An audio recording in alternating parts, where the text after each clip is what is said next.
जब कभी कोई व्यक्ति ध्यान में प्रवेश करता है तो उसे एक अनुभव अवश्य होता है। एक अजीब सी उदासी उसे घेरने लगती है। यदि आपने भी कभी ध्यान किया है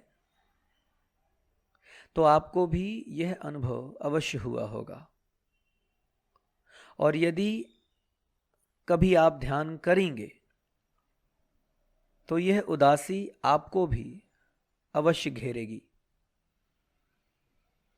क्या है यह उदासी? कहां से आती है? इसे समझना बहुत जरूरी है,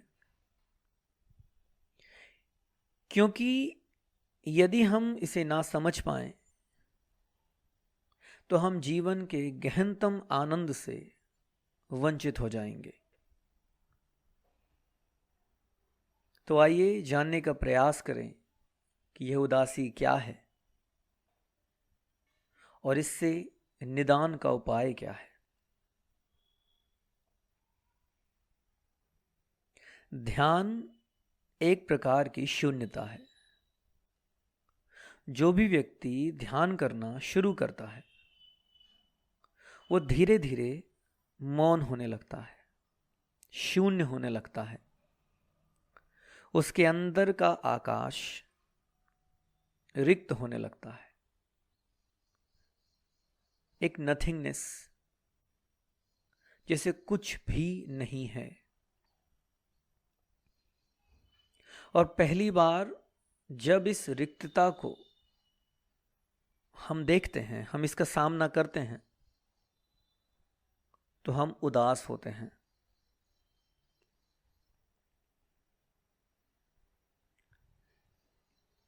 ये उदासी ध्यानी ही क्यों महसूस करते हैं, बाकी लोग क्यों नहीं करते?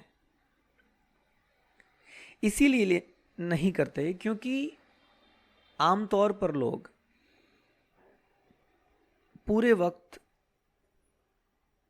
व्यस्त हैं, वो मौन ही नहीं हो पाते। कुछ ना कुछ चीजों से अपने आप को लगातार भरे रहते हैं,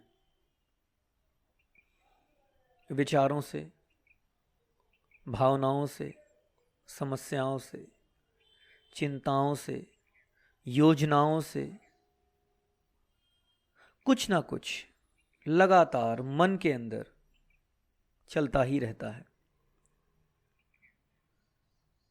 और चूंकि कभी अंदर का आकाश रिक्त ही नहीं होता, ये उदासी कभी समझ ही नहीं आती। अब इसका अर्थ यह नहीं है कि ध्यान से उदासी पैदा होती है। ध्यान से उदासी पैदा नहीं होती। उदासी तो वहां होती ही है। अध्यानी के अंदर भी उतनी ही उदासी होती है जितनी ध्यानी के अंदर। ध्यानी को बस वो दिखना शुरू हो जाती है। ध्यानी उसके प्रति जाग जाता है, होश में आ जाता है।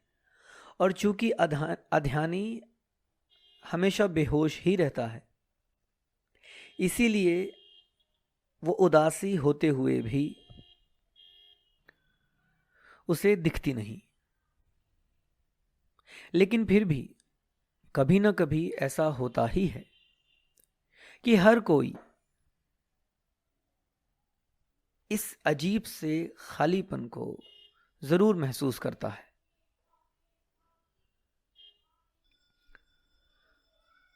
आप सभी ने भी कभी ना कभी इसे जरूर जाना होगा। लेकिन फिर आपने क्या किया? आपने इससे बचने के उपाय ढूंढ लिए। किसी को फोन कर लिया, कभी व्हाट्सएप में किसी से गपशप कर ली, तो कोई किताब पढ़ ली, तो गाड़ी उठा के कहीं घूमने चले गए, तो कोई पार्टी कर ली,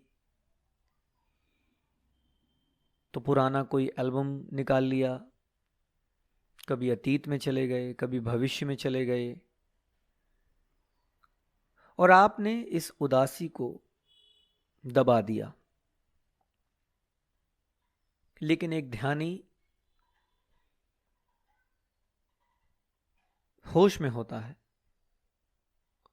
और इसीलिए वो उदासी को देख पाता है। दरअसल यदि हम अपनी दिनचर्या को देखें तो हम पाएंगे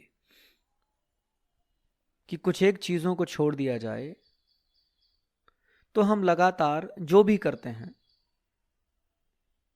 हम अपने आप से बचने का उपाय कर रहे होते हैं, अपने आप से भागने का उपाय कर रहे होते हैं। इतनी नीरसता है अंदर कि उससे बचने के लिए कोई मनोरंजन का साधन, कभी टीवी, कभी गाने सुनना, हर कुछ जो कुछ भी हम करते हैं, क्रिकेट मैच देखना, हर कुछ जो हम करते हैं कहीं ना कहीं उसकी जड़ में नीरसता ही होती है। इसीलिए हम लगातार वही वही वही चीजें करते रहते हैं। कभी शादी में जाके देखें, वही सब कुछ तो होता है। एक दूल्हा होता है, एक दुल्हन होती है, वही वरमाला पड़ती है, वही डांस होते हैं, वही बारातियों का रूठना, वही घरातियों का मनाना, वही जीजा साली की लड़ाई झगड़े। कुछ भी नया नहीं होता, सब कुछ वही पुराना, वही कहानी। केवल एक अंतर होता है कि किरदार नए होते हैं, बाकी सब कुछ वही होता है। और हम कितने उत्साहित, कितने उत्तेजित हो जाते हैं शादी का समाचार सुनकर कि किसी मित्र की शादी तय हो गई है, किसी रिश्तेदार के यहाँ शादी है। तो हम इतने नीरस हो चुके हैं कि हम लगातार वही वही चीजें करते रहते हैं और अपने आप से भागते रहते हैं। आपने देखा होगा कुछ लोग होते हैं जो रिटायरमेंट के बाद, सेवानिवृत्त होने के बाद भी काम करते रहते हैं। हमें लगता है ये कितने जीवंत हैं, इनके अंदर कितनी ऊर्जा है। लेकिन आप यदि गौर करके देखें तो इनमें से ज़्यादातर लोग वे हैं जो अपने आप से भाग रहे होते हैं।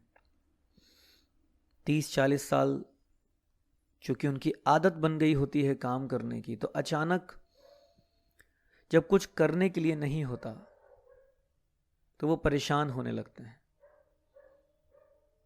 ये भी एक आदत ही है। हाँ, कुछ लोग होते हैं जो लगातार बुढ़ापे में भी काम करते ही रहते हैं। वो लोग होते हैं जिनके पास जीवन का एक विजन होता है, एक दृष्टि होती है, उन्होंने कुछ खोजा होता है जीवन में और वे लोगों तक वो पहुंचाना चाहते हैं। तो अथक प्रयास करते रहते हैं। जैसे कि बुद्ध 80 साल की उम्र तक कार्य करते ही रहे। वो जो प्रकाश उन्होंने जाना था वो लोगों तक पहुंचाते ही रहे। सड़ी गली कुरीतियों के खिलाफ विद्रोह करते ही रहे। ये अलग कार्य है, लेकिन जो दूसरे लोग हैं उन्हें वर्कोहलिक हैं वो। और लोग ऐसा क्यों होते हैं? क्योंकि वो अंदर से नीरस हो चुके होते हैं। तो पहली बार जब आप निष्क्रिय होना शुरू होते हैं ध्यान के द्वारा, ध्यान एक प्रकार की निष्क्रियता है। ध्यान आपको अकर्ता बनाता है, आलसी नहीं, अकर्ता, नॉन डूअर। और जैसे जैसे आप शांत होते जाते हैं, निष्क्रिय होते जाते हैं, पहली बार आप अपने अंदर के अकेलेपन से मिलते हैं, उसका सामना करते हैं। और उदासी होना लाजमी है, स्वाभाविक है, क्योंकि अभी तक जो कुछ भी आप करते रहे थे वो सब नीरसता के कारण करते रहे थे। इसके कारण नीरसता एक प्रकार की मृत्यु है। नीरसता का अर्थ है कि जीने के लिए, उत्सव मनाने के लिए, आनंद मनाने के लिए जीवन में कुछ भी नहीं है। सो इसी नीरसता से जीते जीते आप मृत से होते गए। और पहली बार जब आप शांत होते हैं और इस नीरसता को देखते हैं, इससे भागते नहीं, इसको झुटलाते नहीं, इसे स्वीकार करते हैं, देखते हैं कि आज तक मैं स्वयं से भागता ही रहा, स्वयं से कभी मिल ही ना पाया। ये जो अनुभूति है यही उदासी का कारण बनती है। इसीलिए मैंने सैकड़ों लोगों के साथ ध्यान के संबंध में चर्चा की है, सैकड़ों लोगों के साथ ध्यान किया है, और ये हर किसी का एक आम अनुभव रहा है कि ध्यान करने पर अचानक एक उदासी आने लगती है। ये उदासी पहला कदम है उस परम आनंद को जानने का। ये उदासी इस बात का सूचक है कि पहली बार आप स्वयं से मिलने के लिए तैयार हैं। आपने भागना बंद कर दिया है, आप स्थिर हो गए हैं, आप में ठहराव आ गया है। इस उदासी से कभी भी भागना नहीं है। बस इसके साक्षी बनिए, देखिए इसे। जितना आप देखेंगे उतनी ये पीड़ा देती जाएगी, उतना अंधेरा आसपास छाता जाएगा। लेकिन देखते ही रहें इस अंदर के खालीपन को। इससे ज्यादा डरावना अनुभव, इस अंदर के खालीपन से ज्यादा भयानक अनुभव इस पूरे जगत में कोई भी नहीं है। लेकिन इसके पार जो आनंद है, उससे मधुर आनंद भी कोई नहीं है। क्योंकि हम में से ज्यादातर लोग इस उदासी से डरकर भाग जाते हैं, इसीलिए इसके पार क्या है उससे भी चूक जाते हैं।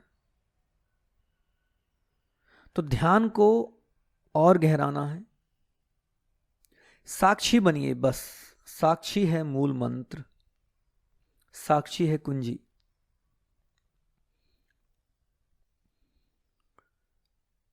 लगातार इसको देखते रहें। कृष्णमूर्ति कहते हैं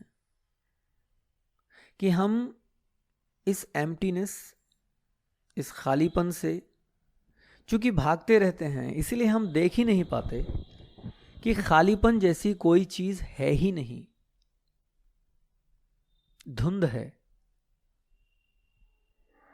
जो कि साक्षी के अग्नि से जलकर समाप्त हो जाती है। तो देखना है साक्षी बनकर लगातार, जितनी भी पीड़ा हो, खालीपन जितना भी गहराए, जितना भी सघन हो, बस देखते रहें। और देखने का मतलब सीधा सा है कि इसके प्रति जागृत रहें, होश में रहें, अवेयर रहें। ये जाने कि खालीपन है, और इसके संबंध में कुछ भी ना करें।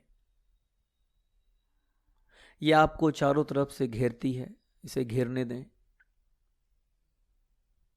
कुछ भी नहीं करना है, संपूर्ण निष्क्रियता में जीना है, क्योंकि जो कुछ भी आप करेंगे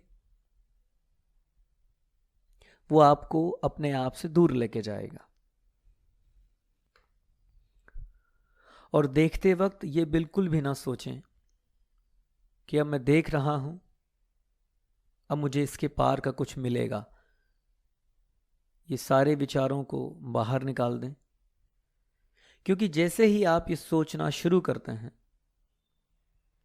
कि इस खालीपन के पार का जो आनंद है वो मुझे मिलेगा, उसी क्षण आप साक्षी नहीं रह जाते, क्योंकि फिर मन आ जाता है, और जहां मन है वहां साक्षी नहीं हो सकता। तो किसी भी प्रकार का विचार, यहां तक कि यह विचार कि खालीपन है, यह विचार भी ना रहे कि मैं खालीपन को देख रहा हूं, यह विचार भी नहीं होना चाहिए। शुद्ध दृष्टि, बस आप देख रहे हैं तो बस देख रहे हैं, फिर ये सोचना भी क्या कि आप क्या देख रहे हैं।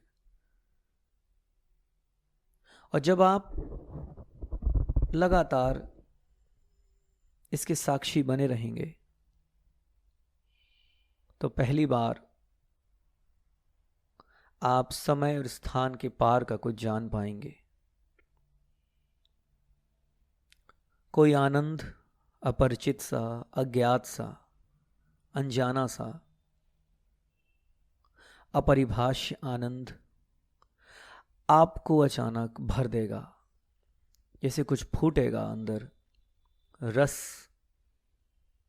और आपके अंग प्रत्यंग में, आपकी एक एक कोशिका में रस भर देगा। और जिस क्षण आप इस रस से भरेंगे, आप ये जानेंगे कि खालीपन जैसा कुछ था ही नहीं। खालीपन एक छलावा था,